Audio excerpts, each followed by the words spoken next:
આજે આપણે આ વિડીયોમાં ધોરણ 4 ગુજરાતી દ્વિતીય સત્ર તેમાં પુનરાવર્તન 3ના પ્રશ્નોના જવાબની ચર્ચા કરીશું। પ્રશ્ન 1 છે, નીચેના પ્રશ્નોના ઉત્તર એક એક વાક્યમાં લખો। અહીં પુનરાવર્તન 3 છે, તો જે આગળના દ્વિતીય સત્રના પાઠ છે, પત્ર લખવાની મજા, હું તો પૂછું, મૂરખના સરદારો, ઊંટ અને ફકીર, તો એ જે 4 પાઠ છે, 4 પાઠના પ્રશ્નોના જવાબ અહીં પૂછેલા છે, પ્રશ્નો પૂછેલા છે। તો આગળના પાઠ તમે આ ચેનલમાં જઈને જોઈ શકો છો।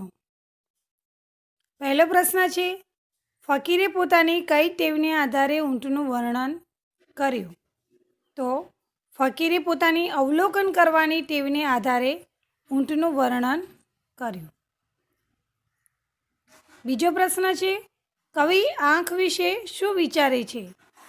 તો કવિ આંખ વિશે વિચારે છે કે પોપચાથી મઢેલી આંખો કે જે 10 દિશાઓમાં જોઈ શકે છે તેવી સુંદર આંખો કોણે બનાવી હશે?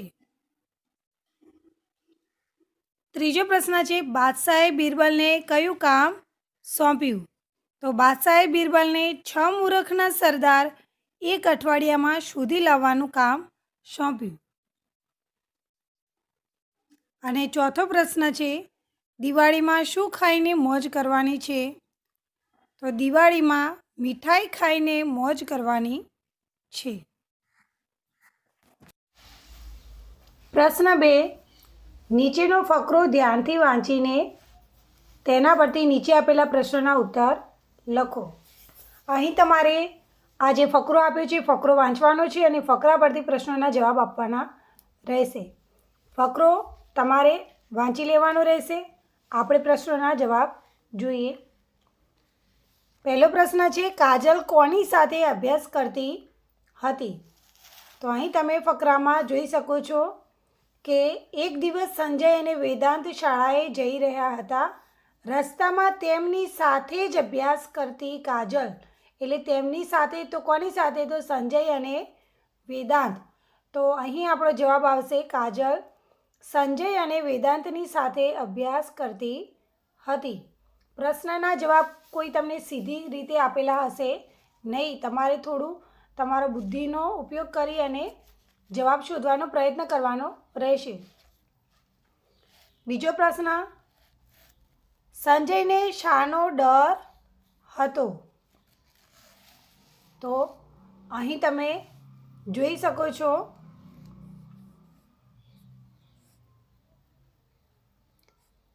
આપણે શાળાએ જવાનું મોડું થશે અને સાહેબ આપણને વઢશે।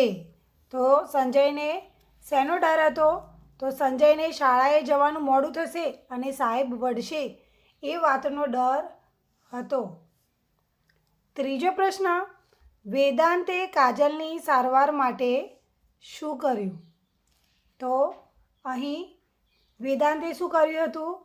તો કાજલના ઘેર સમાચાર આપવા જોઈએ, તેની સારવાર માટે દવાખાને પણ પહોંચાડવી જોઈએ એમ વેદાંત બોલ્યો। એટલે વેદાંતે શું કર્યું? કાજલને દવાખાને સારવાર માટે લઈ ગયો અને કાજલના ઘરે ફોન કરી તેના માતા પિતાને સમાચાર પણ આપ્યા। તો વેદાંતે કાજલની સારવાર માટે દવાખાને લઈ ગયો, અહીં તમે જોઈ શકો છો। ચોથો પ્રશ્ન, સાહેબે વેદાંતને શા માટે શાબાશી આપી? તો સાહેબે વેદાંતને બીજાને મદદ કરવા બદલ શાબાશી આપી। તો આ રીતે તમારે ફકરા પરથી પ્રશ્નોના જવાબ આપવાના રહેશે। પરીક્ષામાં પણ ખાસ પૂછાતા હોય છે, તો એ આપણે ખાસ ધ્યાન રાખીશું। પ્રશ્ન 3, ઉદાહરણ મુજબ જુદા જુદા 2 શબ્દો પરથી એક વાક્ય બનાવો।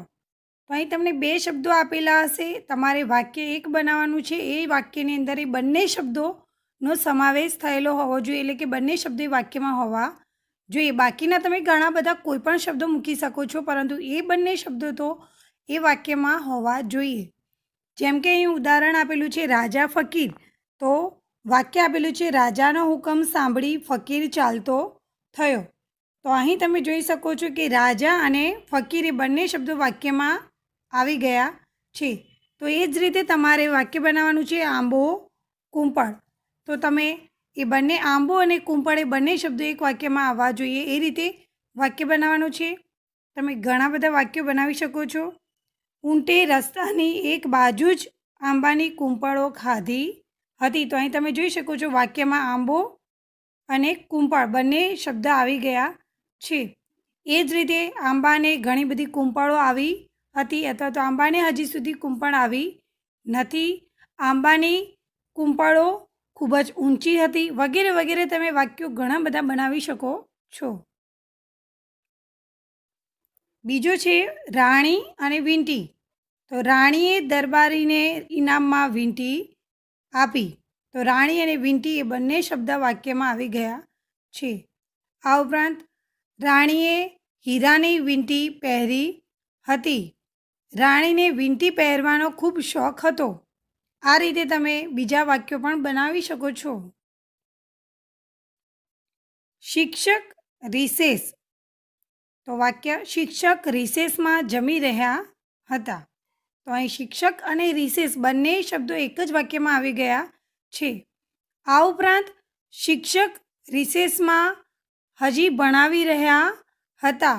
શિક્ષક રિસેસમાં બહાર ગયા હતા.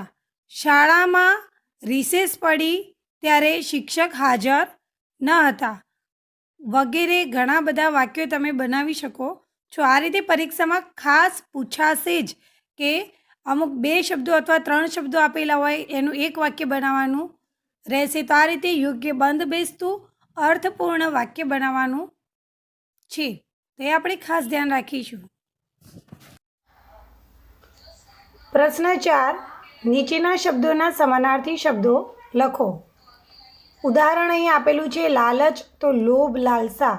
તો આ રીતે આપણે બીજા જે શબ્દો છે એના સમાનાર્થી શબ્દો લખવાના રહેશે. તો મજા, તો આનંદ, ખુશી. પ્રેમાળ, તો હેતાળ, ચાહક.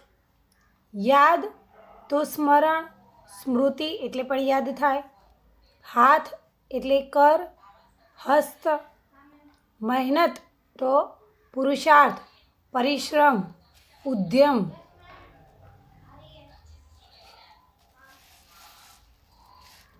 પ્રશ્ન 5. નીચેના શબ્દોના વિરુદ્ધાર્થી શબ્દો લખો. હવે તમારે વિરુદ્ધાર્થી શબ્દો લખવાના છે, જેમ કે સત્ય તો અસત્ય, તો એ જ રીતે હદ તો અનહદ. જવાબદાર તો લાપરવાહ અથવા તો બેજવાબદાર. માગ્યું તો આપ્યું અથવા તો વણમાગ્યું. સપૂત તો કપૂત. સમજ, ગેરસમજ. શુદ્ધ તો અશુદ્ધ.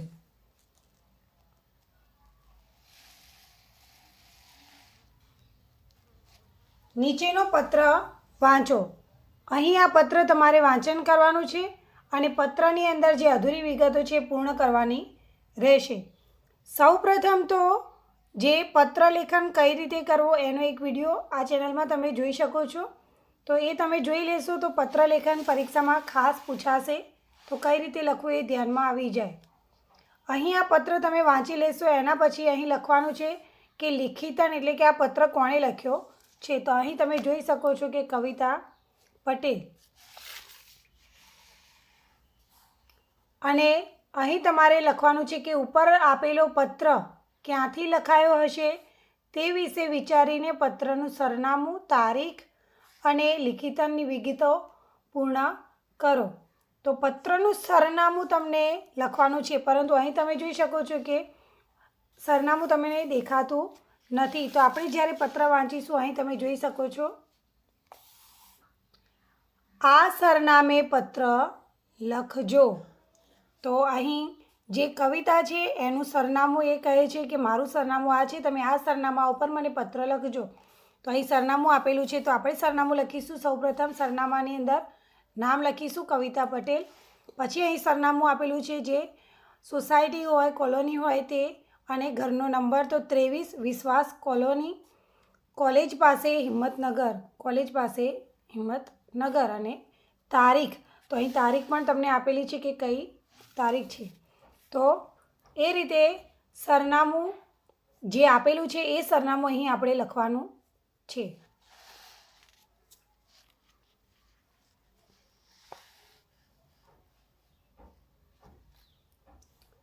પ્રશ્ન 7. નીચે કેટલાક રૂઢિપ્રયોગો અને તેના અર્થ આપ્યા છે. જે અર્થ બંધ બેસતો હોય તે શોધી રૂઢિપ્રયોગ સામેના કૌંસમાં તેનો નંબર લખો.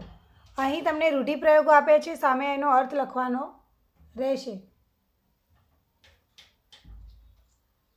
દેહ પડવો, તો દેહ પડવો એટલે કે મૃત્યુ થવું. દેહ એટલે કે શરીર અને પડવો એટલે પડી જવું. શરીર પડી જવું એટલે કે મૃત્યુ થવું. ભાન કરાવવું, તો સાચી સમજ આપવી. અને ભાન આવવું, તો સાચી સમજ થવી. આનાકાની કરવી, તો હા ના કરવી.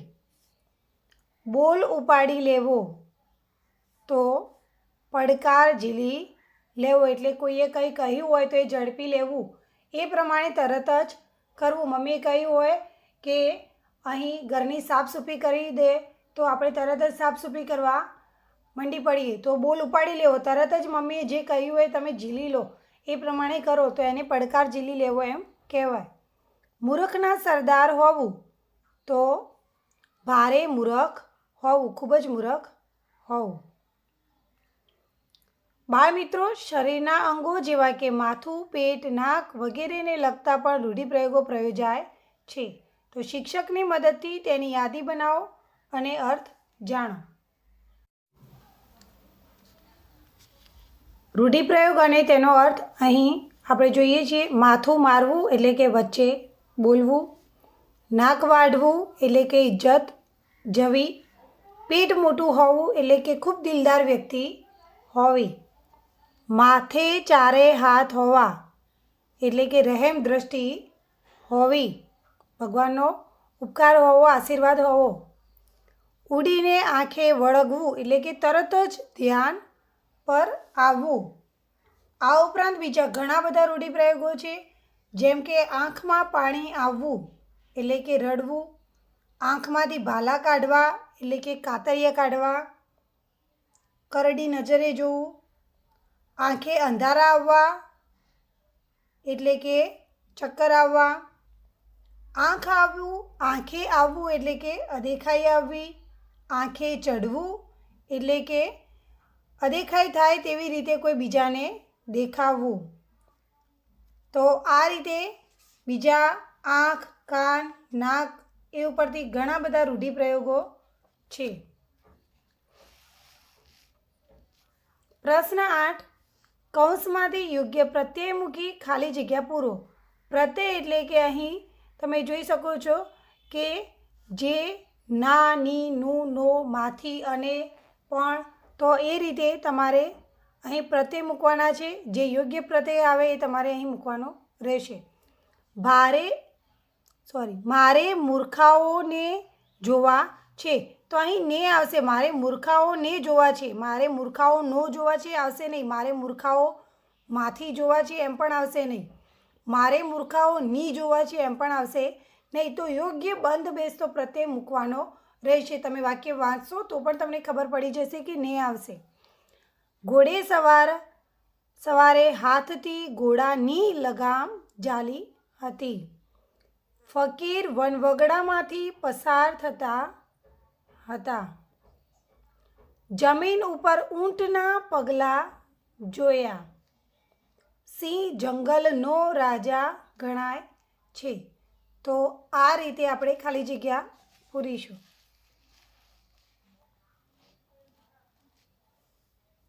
નીચેનો ટૂચકો વાંચો. ટૂચકો એટલે કે જોક્સ છે, હાસ્ય.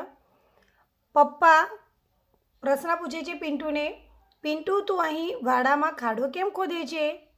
એટલે પિન્ટુ જવાબ આપે છે, પપ્પા જુઓ, આ ગુલાબનો છોડ રોપું છું. એટલે પપ્પાએ પૂછ્યું, તારી મુઠ્ઠીમાં બીજું શું છે? બતાવ તો. પિન્ટુએ મુઠ્ઠી ખોલીને, પપ્પા આ જાંબુનો ઠળિયો પણ ગુલાબનો છોડ સાથે રોપવાનો છું. એટલે પપ્પા હસીને બોલ્યા, અલ્યા એવું તે કંઈ થતું હશે? પિન્ટુએ કહ્યું, હા પપ્પા, અહીં આ બંને મોટા થશે પછી જોજો ને ગુલાબજાંબુ ખાવાની કેવી મજા પડશે. તો જોક્સમાં તમને ખબર પડી હશે કે ગુલાબ અને જાંબુ બંને અલગ વસ્તુ છે. અહીં ગુલાબજાંબુ એ મીઠાઈ છે, કોઈ ઝાડ ઉપર ઉગતી ફળ નથી, એને બનાવવામાં આવે છે. તો આ એક હાસ્ય ટૂચકો હતો. તો આ રીતે પુનરાવર્તન 3ના પ્રશ્નોના જવાબ આપણે લખવાનો પ્રયત્ન કરીશું. ફકરા પરથી પ્રશ્નોના જવાબ, રૂઢિપ્રયોગો ખાસ પરીક્ષામાં પૂછાતા હોય છે, તો એ આપણે ધ્યાનમાં રાખીશું. નેક્સ્ટ વિડીયોમાં આપણે આગળનો પાઠ બાળ નરેન્દ્ર એની